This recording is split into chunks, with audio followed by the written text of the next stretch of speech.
nos lives. Lamine Grassi a fui la Guinée parce que sa propre personne, vous savez, en Guinée actuellement, personne n'est aussi. C'est-à-dire, Mamadi a créé l'escadron de la mort. On vient, on kidnappe les gens, on leur tue. Donc, revenons sur KPC. Vous savez, il est difficile de savoir à un moment donné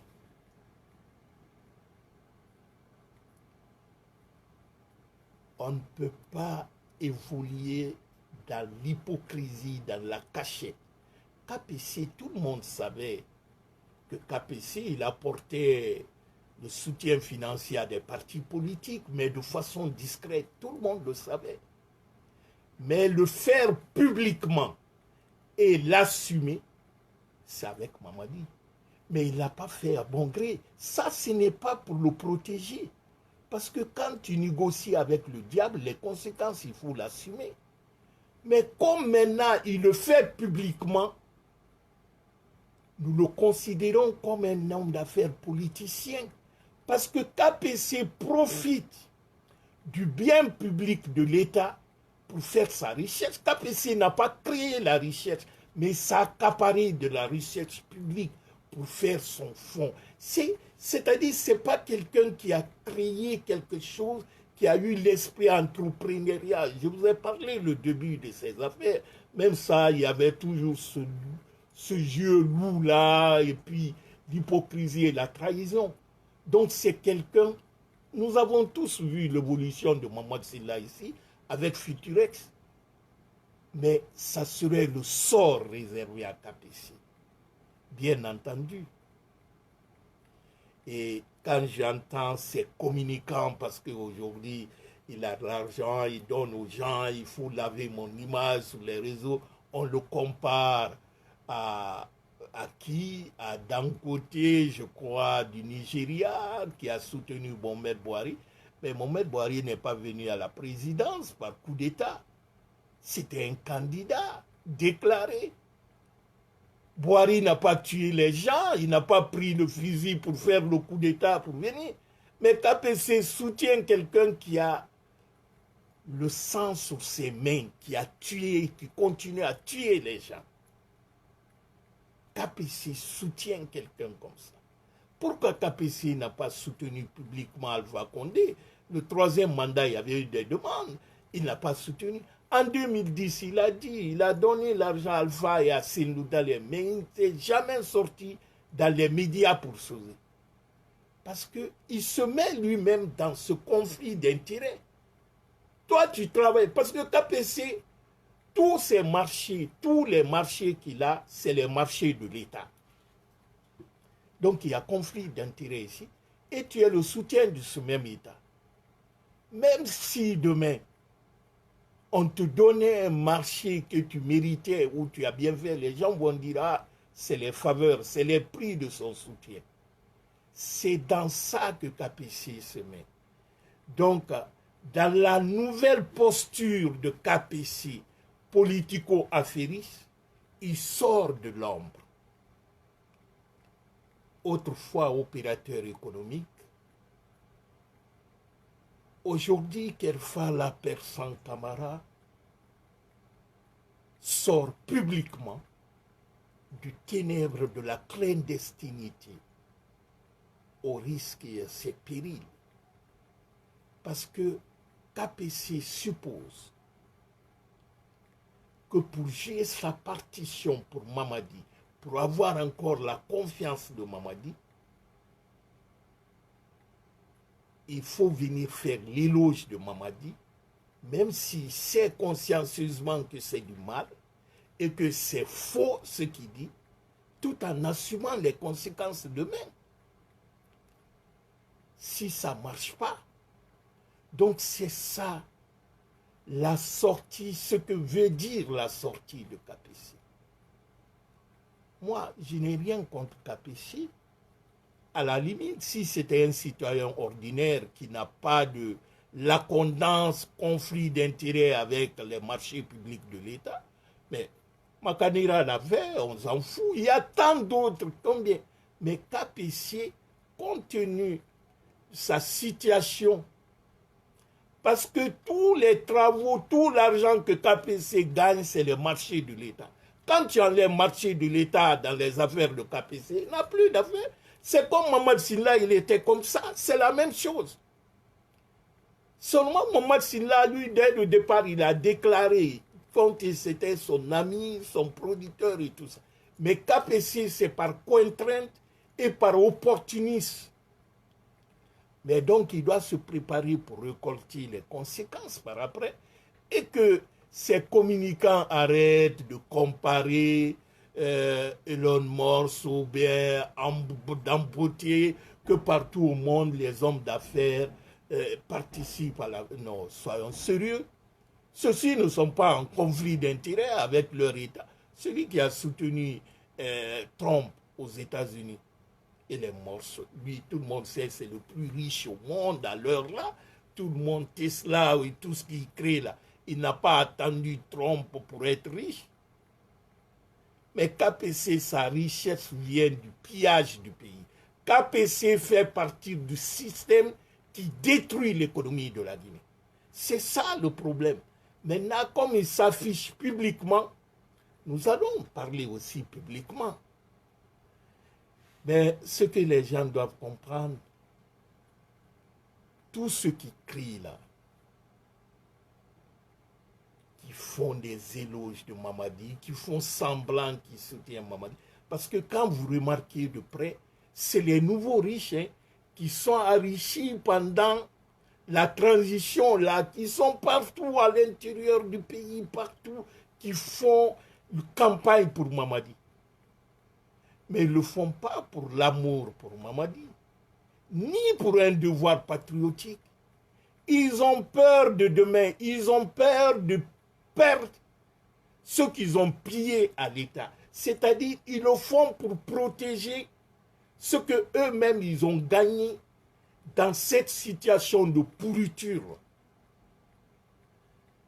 Parce que c'est les nouveaux riches. Mamadi a créé une couche de bourgeoisie dont leur fonds de commerce, c'est l'État, c'est le bien guinéen. C'est-à-dire, Mamadi est venu, c'est pas lui seul, il vole en main, mais il est venu avec un groupe de mangeurs, de pilleurs de la Guinée. C'est-à-dire, ils sont venus s'accaparer coutou quoi. Donc, ces nouveaux riches-là, pour ne pas perdre ce qu'ils ont déjà volé et pour augmenter le volume de leur fortune, ils soutiennent Mamadi. Sinon, ce n'est pas la personne Mamadi même qui soutient. Ils soutiennent leur intérêt. Parce qu'avec Mamadi, ils sont en train de piller la Guinée. Parce que c'est ça. Parce qu'il y a beaucoup d'hommes d'affaires en Guinée, comme les hommes politiques. Ils ne croient à rien. Ils sont constants dans leur intérêt égoïste, c'est-à-dire dans le vol. Ils changent tout le temps dans leur choix. C'est les gens qui s'adaptent à la situation, à la Guinée.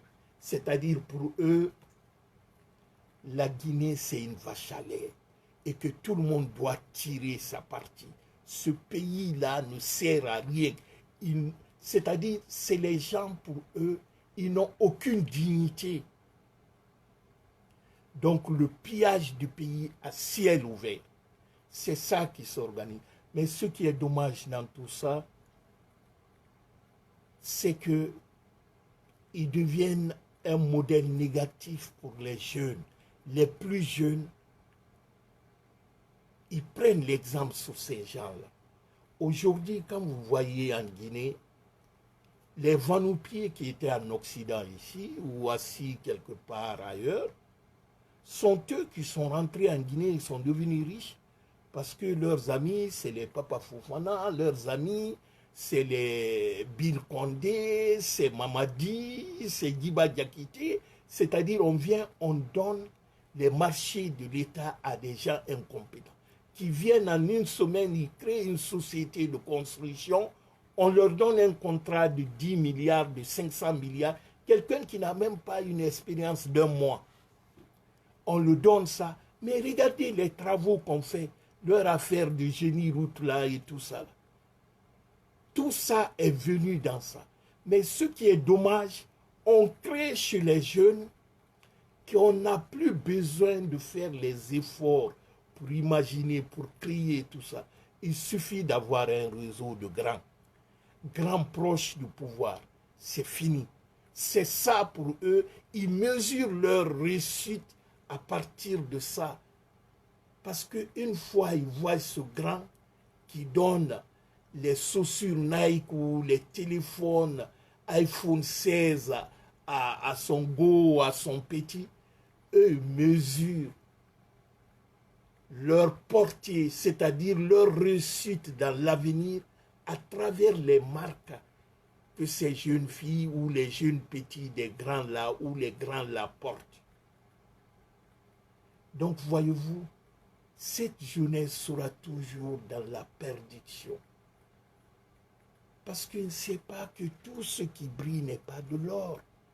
Il ne sait pas que ce que ces gens-là sont en train de faire, ils sont en train de détruire leur avenir demain. Ils ne s'arrêtent même pas à leur avenir, mais le devenir aussi des autres générations qui viendront après nous. Mais c'est cela qui est imposé actuellement en Guinée comme modèle, c'est-à-dire l'hypocrisie, la corruption, la destruction, c'est-à-dire toutes les valeurs sacrées dans un pays. C'est ça qui est devenu aujourd'hui les choses banales. Parce qu'en Guinée, actuellement, l'argent, le pouvoir, le privilège et la survie sont devenus les penchants naturels et morbides chez les jeunes et les politiciens, surtout chez les jeunes. Nos parents au village ne connaissent rien de tout ça. Eux, ce qui leur intéresse, ils demandent. Et l'engrais que Alpha nous envoyait à 120 000 pour que nous puissions cultiver, est-ce qu'on peut avoir ces engrais maintenant? Ils demandent. Et les petits outillages qu'Alpha nous envoyait pour les maraîchers, les arrosages, les semences améliorées, eux, c'est ce qu'ils demandent. Mais ces jeunes dans les villes, dans les grandes villes, ou ceux qui ont eu la chance d'aller à l'école, ou apprendre le Coran, ou être en ville qu'on appelle les citadins. Mais il faut se dire qu'au-delà de l'argent, du privilège et le pouvoir, l'histoire ne retiendra que ceux qui vont s'illustrer par leur courage, par leur conviction, sur la valeur sur laquelle ils se battent. On ne se bat pas pour Paul, pour que demain, je sois aussi riche comme lui. Mais on se bat pour sa nation. On se bat pour nos parents qui sont au village, qui ne connaissent rien comment fonctionne un État. On se bat pour ceci. Le professeur Alpha Condé ne manque pas de détermination. Dans sa lutte, à aucun moment de sa vie, il a monnayé son engagement, ou il a cédé un iota pour quelconque pression intérieure ou extérieure. C'est ça le vrai amour pour une nation. Ce qui est dommage, en Guinée, sous le CNRD, les scandales financiers, le détournement est devenu le sport national. Ça ne fait plus mal aux gens d'ailleurs.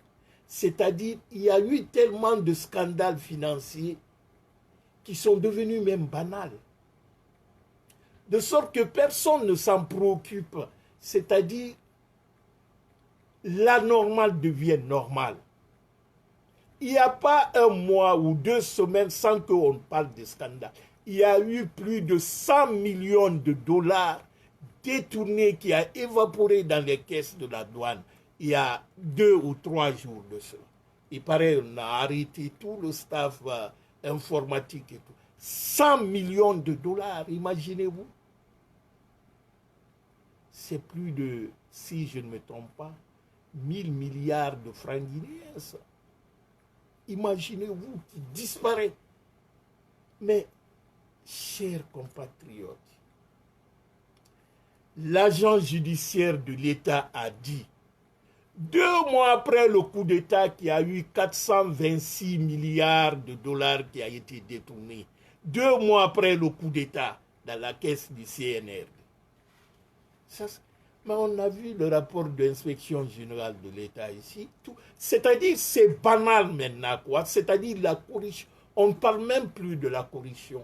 Mais c'est la faillite de l'État.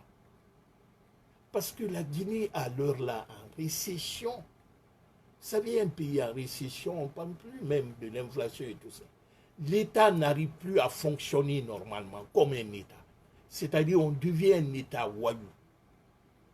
Il y a le tableau récapitulatif de la Banque mondiale qui est affiché partout. Ils ont fait un rapport sur l'économie guinéenne dans les 10 dernières années.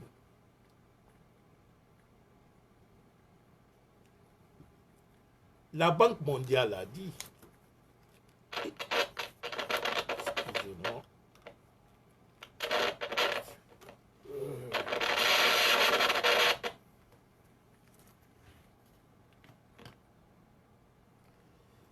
ok.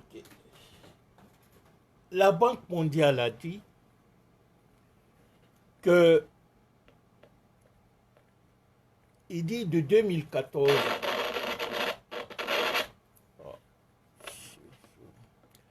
il dit de 2014 à 2024,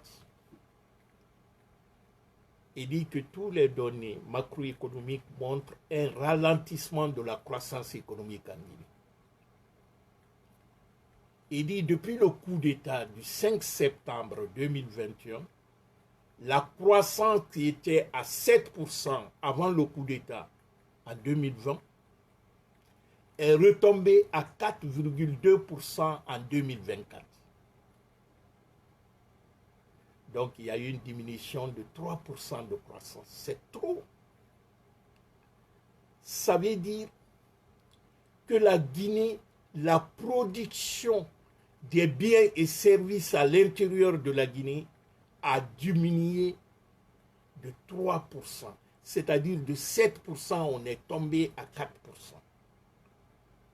Qu'est-ce que cela veut dire? Cela veut dire aussi qu'il y a une augmentation de la pauvreté en Guinée. Cela s'explique à l'augmentation du prix des denrées sur le marché et à la baisse des salaires. Parce que quand les prix augmentent, il n'y a pas cette relation avec le salaire des fonctionnaires. Si le fonctionnaire est payé à 1 million, avant le coup d'État, 1 million, il achetait le sac de riz de 50 kilos à 230 000, un sac de riz. Après le coup d'État, son salaire d'1 million là n'a pas changé. Mais le prix de sac a augmenté. C'est 360 000 maintenant. Donc le fonctionnaire s'appauvrit. Son salaire n'arrive plus à tenir. Parce que lorsque, avant le coup d'État, dans son salaire, il n'enlevait que 230 000 pour le riz. Et le reste, c'est pour la santé, le transport ou d'autres choses. Mais avec le coup d'État, le riz seulement prend maintenant 360 000. Donc, c'est l'appauvrissement des salariés. Mais aussi, on a mis plus de 20 000 fonctionnaires à la retraite sans mesure d'accompagnement. Et on sait en Guinée, un fonctionnaire a combien? 10 à 20 bouches à nourrir. Et quand tu mets un fonctionnaire comme ça, de façon subite même, parce que les retraites, en général, partout au monde entier, Les gens connaissent leur date de retraite de fois 5 ans à l'avance. Certains cherchent, ils font même des formations de réinsertion, ceux qui veulent monter des trucs agricoles et tout ça là, et l'État leur accompagne. Mais Mamadi est venu, vous savez, c'est un brut. Il pousse plus de 20 000 fonctionnaires. Mais on n'a pas recruté 20 000 jeunes. Donc, on a mis 20 000 fonctionnaires en retraite, on n'a pas recruté des jeunes. Il y a eu l'augmentation aussi du taux de chômage de la jeunesse. Et quand il y a trop de jeunes en chômage, ça crée, c'est ce qu'on appelle les dérives sociaux. C'est-à-dire, il y a certains comportements inappropriés, les drogues, la prostitution, ça se développe dans le pays. La criminalité. Et cela induit. C'est-à-dire, le lien, ce n'est pas pour rien qu'on dit que l'économie, c'est la science humaine. Ce n'est pas la science mathématique. L'économie a un impact direct sur la société. Quand l'économie n'est pas bonne, la société, c'est-à-dire il y a trop de taux de criminalité. L'insécurité actuelle en Guinée s'explique à partir par ça. Parce que les jeunes sont abandonnés, ils ne sont pas occupés, donc qu'est-ce qu'il faut faire? C'est des rançons, c'est la prostitution, c'est la drogue et tout ça.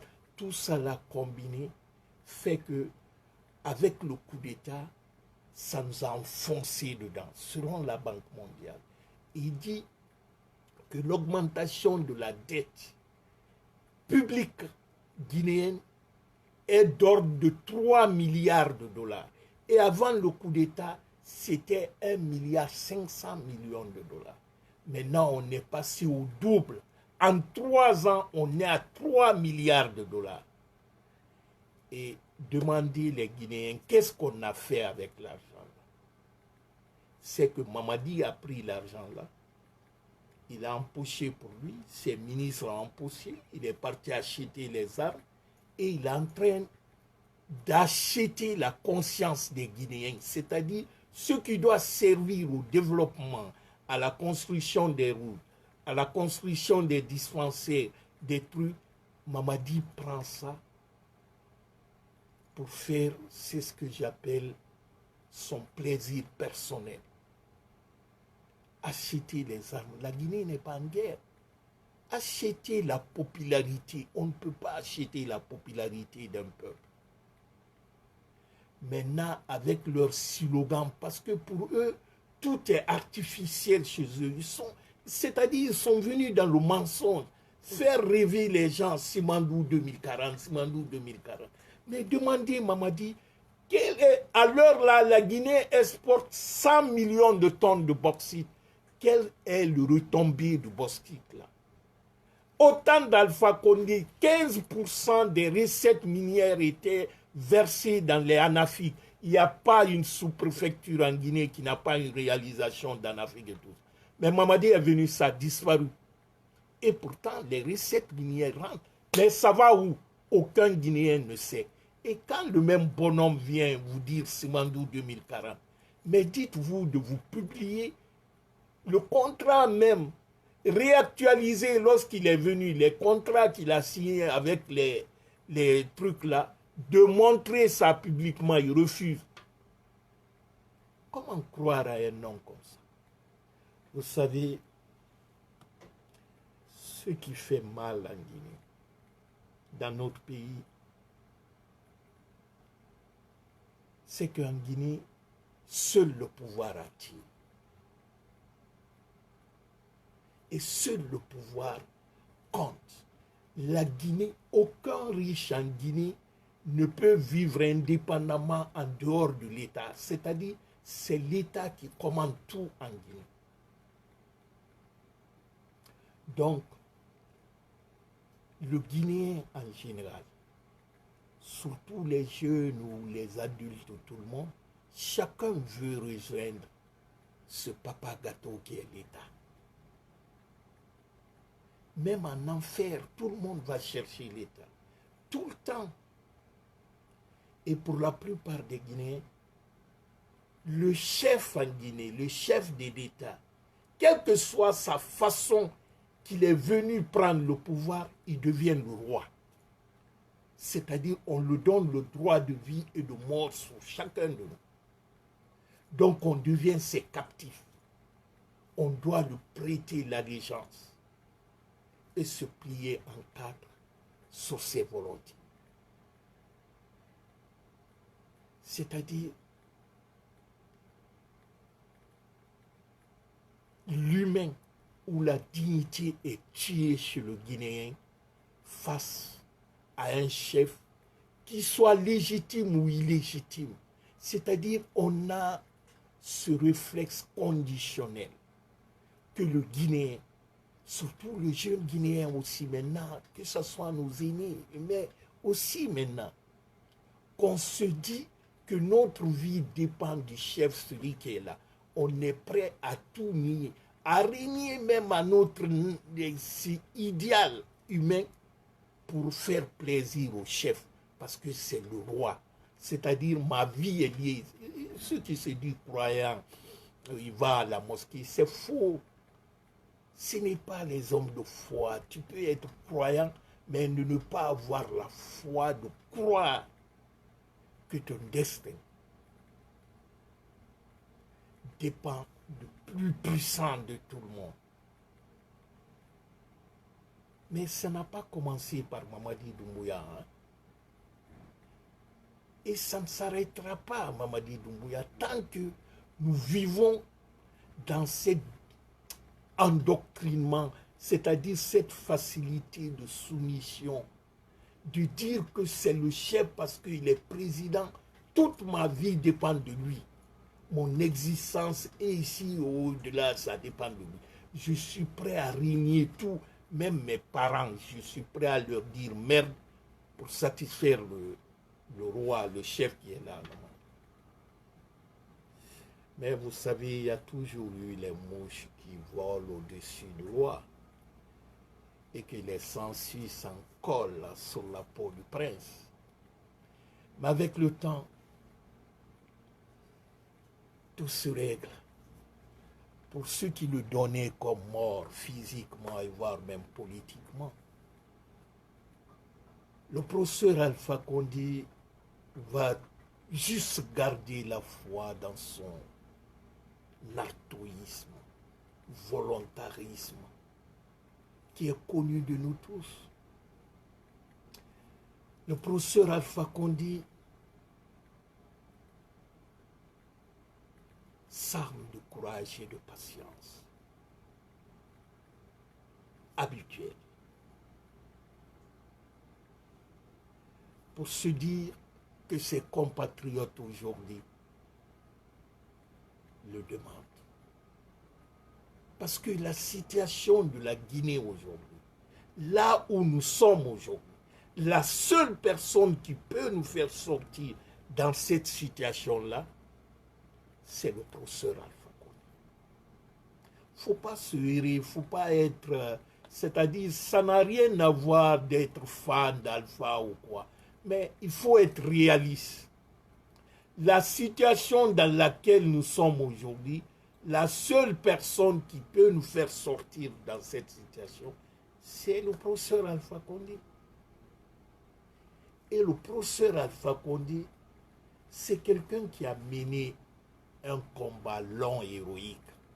Avant d'accéder au pouvoir de 2010, c'est plus de 50 ans de lutte politique.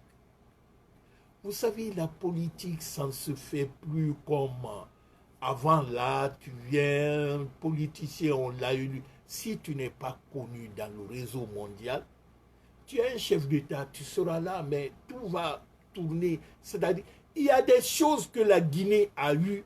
Ce n'est pas parce que la Guinée s'appelle République de Guinée, c'est à cause d'Alpha Condé. C'est sa personne. Vous savez, les personnes peuvent... On dit, tu peux faire le plus beau projet du monde, qui est articulé, bien écrit, bien conçu. Mais si derrière le projet, celui qui tient le projet, qui conduit le projet. Si on n'a pas confiance en lui, on ne va pas te donner par la beauté ou par la façon dont le projet est rédigé. La confiance d'abord, c'est la personne qui porte le projet. Et cette confiance, le professeur Alpha Condé a. Parce que ce que les gens doivent comprendre, pour créer la confiance, pour bâtir la relation de confiance, ce n'est pas en 2 jours, en 3 jours. Alpha Condé s'est battu durant 10 ans lorsqu'il est venu pour réunir. Certains le jetaient les trucs. La France a tout fait pour piétiner. Alpha est parti vers les pays émergents, la Chine, la Russie, la Turquie, pour bâtir cette confiance. Voilà ces petits Bilakoro, Mamadi vient gâter tout ça. Mais vous savez, cher ami, l'épreuve dans la vie d'un homme le fortifie. C'est vrai que c'est traumatisant, la trahison. Personne ne te dira qu'il aime la trahison. On peut pardonner un traître, mais on ne va jamais oublier la trahison. Changer de trajectoire, sans vergogne.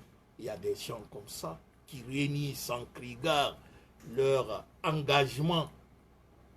Il est illusoire de s'attendre la reconnaissance de quelqu'un comme Capissier ou Makanira, parce que les gens n'ont pas la foi dans ce qu'ils font. C'est les gens dans leur vie, ils n'ont jamais cru à eux-mêmes. Donc pour eux, tout ce qu'ils ont gagné ou gagneront dans la vie, ça doit être à travers quelqu'un. Mes chers amis, le président Alpha Condé, qu'on l'aime ou qu'on le déteste, il est dans sa nature profonde, avec une idée, je dirais, incorruptible.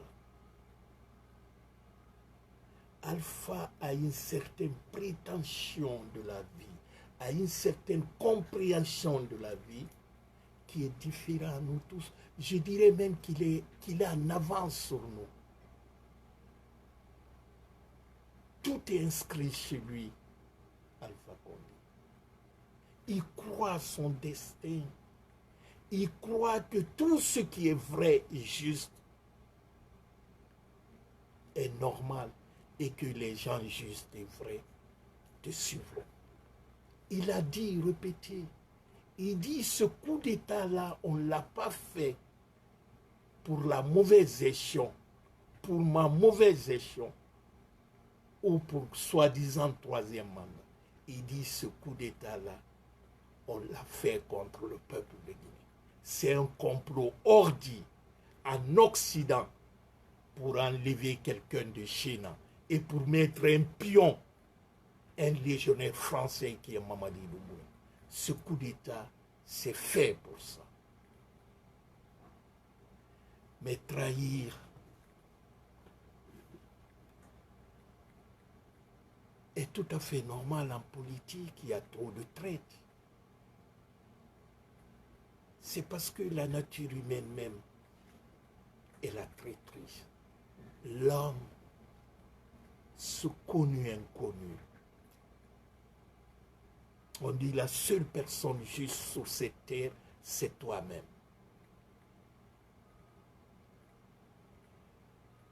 Mais dans la vie, comme on dit souvent, dans la trahison, on ne peut pas tirer de l'honneur ni de gloire dedans. Et dites-vous, personne n'échappe à son destin et que personne ne peut fuir son passé ou dribbler l'histoire. Parce que ça nous rattrapera tôt ou tard.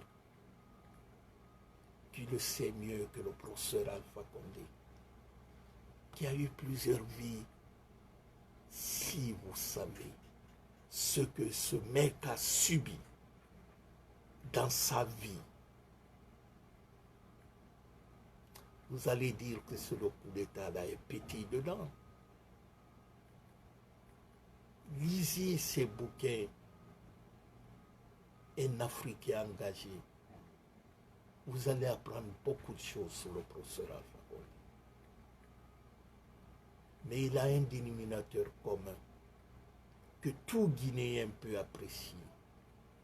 C'est la constance et la détermination. Alpha n'a jamais trahi sa conviction. Il n'a jamais négocié sa capitulation. Il n'a jamais trahi son peuple. Même le fusil pointé sur sa tête, il dit tuez-moi, mais je ne vais jamais démissionner. Vous savez, les êtres comme ça sont rares. Vous savez, j'ai mon grand-père qui me disait ça. On ne prend pas le bébé d'un lion et dormir tranquillement. Ce n'est pas possible. Quand Mamadi, à travers Amara, aujourd'hui, ils sont en train de convoyer les armements à Zéro-Kouré, en forêt là-bas. Parce que leur discours commun, ceux qui sont en train de dire, Alpha veut venir déstabiliser. Mais je me dis souvent, un voleur qui a peur qu'on vienne le retirer l'objet qu'il a volé. Comment on appelle ça? C'est-à-dire on ne comprend pas. Mamadi qui a pris les armes, venir tuer les gens, prendre le pouvoir d'Alpha Condé, il a peur que Alpha est en train de venir. Mais Mamadi, j'ai dit, quand tu prends le bébé d'un lion, tu ne peux pas dormir tranquillement. Hein? Mais toi, tu crois à quoi? Donc, ils sont en train, actuellement, c'est ce qu'ils veulent faire d'ici décembre et tout ça là. C'est de créer un mouvement en forêt là-bas pour arrêter les militaires qui sont là-bas, dire que Alpha Condé a infiltré tout ça. Vous savez, il a commencé avec le gars qui est parti soudoyer au Libéria là-bas, là. Un nommé Shérif Dara que Alpha a envoyé. Hey, si Alpha veut, nous on est là, on peut cotiser même pour qu'on...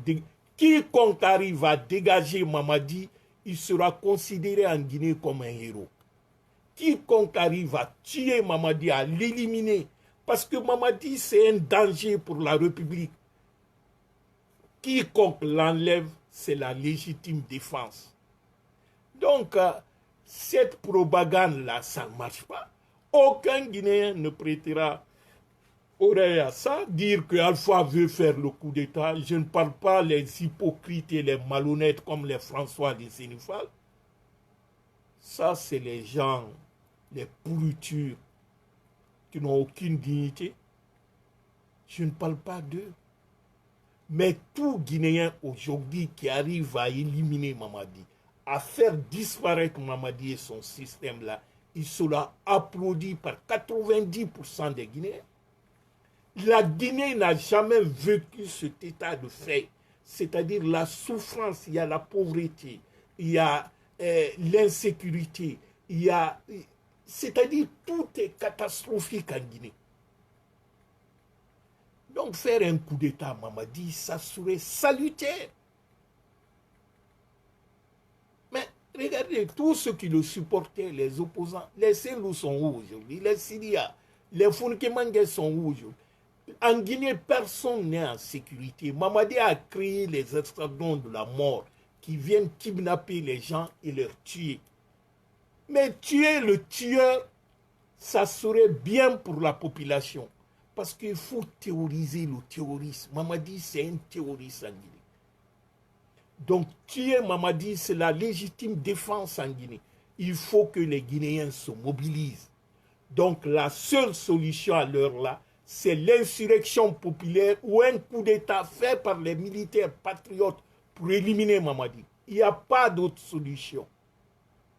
C'est ça, très cher ami. Bon, on verra les cas de KPC, les Makanera et d'autres là, ne nous intéressent pas. Il ne faut pas se préoccuper de ça. C'est la fin qui s'approche, c'est-à-dire c'est du débandade, quoi. Il faut voir à tous ces mouvements, l'excitation et tout ça là, c'est qu'ils sont débordés, ils ne savent pas quoi faire. Mais il est bon de connaître aussi toutes ces pourritures qui étaient entre nous, là, ils se montrent publiquement. C'est quelque chose qui est bon pour nous. C'est à nous de nous préparer parce que, voyez-vous, on doit vivre dans le courage. C'est-à-dire, tout Guinéen doit se nourrir de courage. Parce qu'avec la peur, on n'arrivera à rien. Mamadi n'est pas tombé du ciel. C'est à nous de nous dire qu'on va affronter. Il n'y aura pas d'autre chose. L'Occident s'en fout de nous. Mamadi veut faire quoi? Toutes ces campagnes-là, vous verrez, quand on s'assoit là, en politique, il ne faut pas être en réaction seulement. Il faut agir aussi. Mamadi veut dire demain qu'il est président. D'ailleurs, il se considère président. On ne l'appelle plus président de la transition, hein, on l'appelle président de la République. Donc cette confirmation-là, il va le faire en 2025. Là, il dira que tout le monde a voté 99% pour lui. Il veut se légitimer et la France est là pour le faire connaître les autres pays. Vous savez, à l'heure là, aucun d'autre pays. Vous avez vu l'image de Mamadi avec ses chefs d'État, même s'il force. À part Paul Kagame, aucun autre chef d'État ne veut s'afficher avec lui.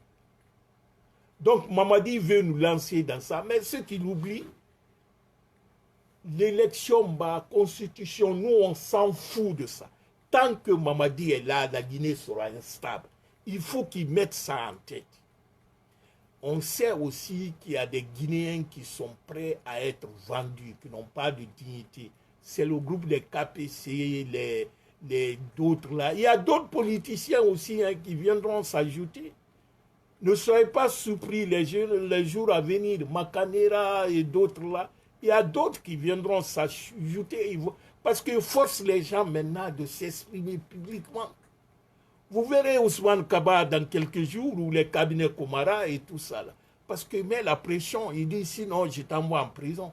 C'est ça la méthode Mamadi. Mamadi, il règne par la violence, le chantage et l'intimidation. C'est ça le règne de Mamadi. Donc tuer Mamadi, c'est la légitime défense pour tout Guinéen. Battons-nous. Le slogan, c'est l'insurrection populaire, la révolte et le soutien des militaires patriotes. C'est ça qui nous aidera de faire partir. Sinon, Mamadi, il est en train de nous conduire dans l'enfer. Très chers compatriotes, c'était le message que je voulais passer. Je vous souhaite de passer une belle journée ou fin de journée maintenant pour certains et portez-vous bien. Merci à tout le monde. Que Dieu vous bénisse. Bye bye.